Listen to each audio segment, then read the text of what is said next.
In this tutorial, we shall describe the picture database of MPMP.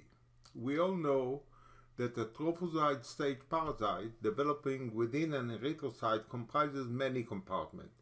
These include the parasite cytoplasm, nucleus, mitochondrion, apicoplasm, digestive vacuole, acidocalcisome, endoplasmic reticulum, and Golgi, as well as the paratophus vacuole, the host cell cytoplasm, and exomembrane structures such as Maurer clefts.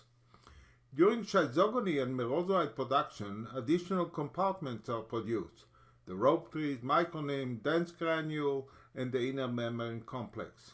Each of these compartments is surrounded by one or more limiting membranes embedded within protein that act as mediator between the compartments.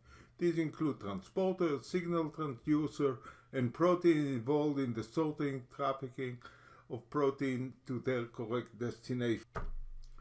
Immunoelectron microscopy is the gold standard for defining the subcellular location of gene product.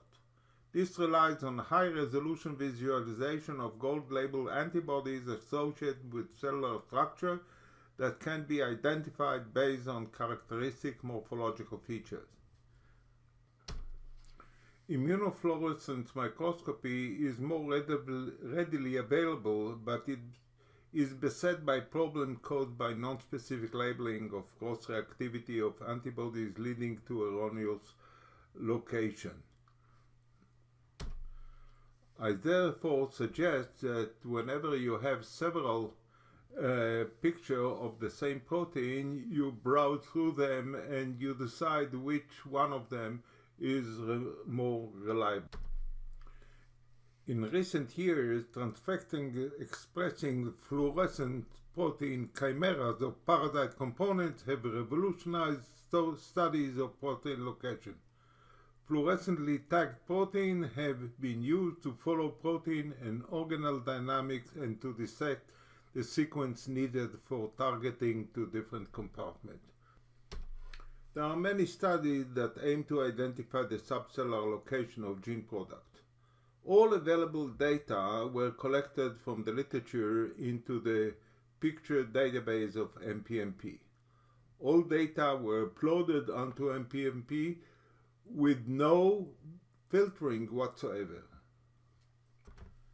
Here we look at fatty acid synthesis in the apicoplasm, and you see that several proteins are tagged with the loop icon, which indicate that there is available information about the subcellular location of this specific protein. We go down to the table and we open, for example, this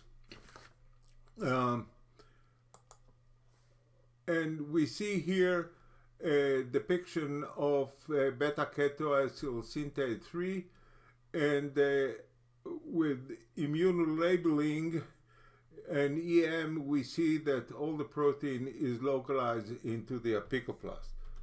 The second picture shows in conjunction with several other proteins that the enzyme is located inside the apicoplasm.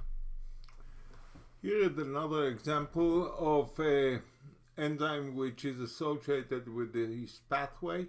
We see here the biotin carboxylase subunit of acetyl-CoA carboxylase, and this is shown here in conjunction with several other proteins which allow a precise localization of this protein inside the infected cell.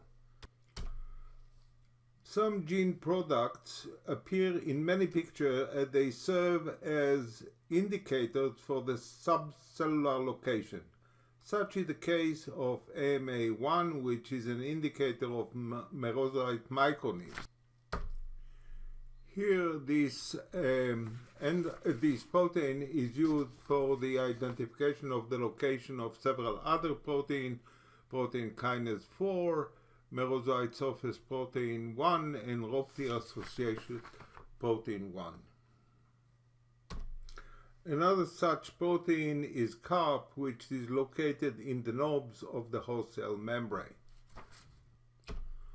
one see that there are many pictures, altogether 54, and that some of them are used to location of other protein to the membrane of the infected area. Here it is used for the location of PFMP3, SBP1 and PFMP1.